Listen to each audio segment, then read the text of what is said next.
the current chair did develop a mentorship program, and that is the model for the Junior League's relationship with Kids Matter right now. We've paired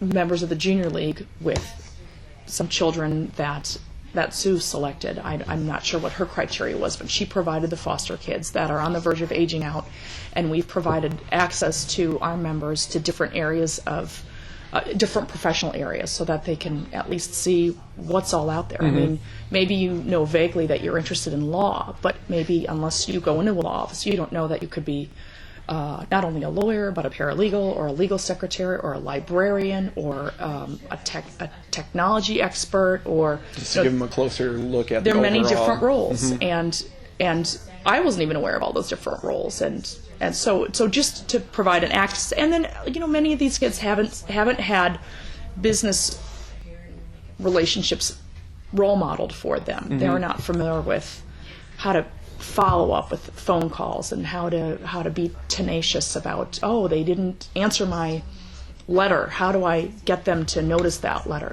How do I learn some of those skills? And so that's part of the model that we've set up that they're going to need once they do age out of the programs. And we've also been working with trying to get them into some college prep programs, trying to figure out where the scholarships are, what's available. They don't have somebody to co-sign a loan for them, so they're not usually eligible for financial aid.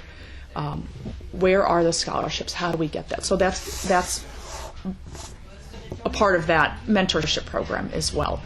I think the next phase of that program is to get some community business partners signed up who will hire them in as interns. I don't think we're there yet. This program is just being developed as of last year. But that's kind of a place that you'd like to take the program. Absolutely, absolutely. I'm not sure how much you've had a chance to talk with Sue, but that's really the biggest success indicator for foster children. It's not necessarily if they get their degree, a high school diploma. Start working, right? They have any work experience whatsoever. Yeah, she did mention that. So that's been really a big push, and that's really that's that problem area. You're aging out. You've got nowhere to go. You don't own anything.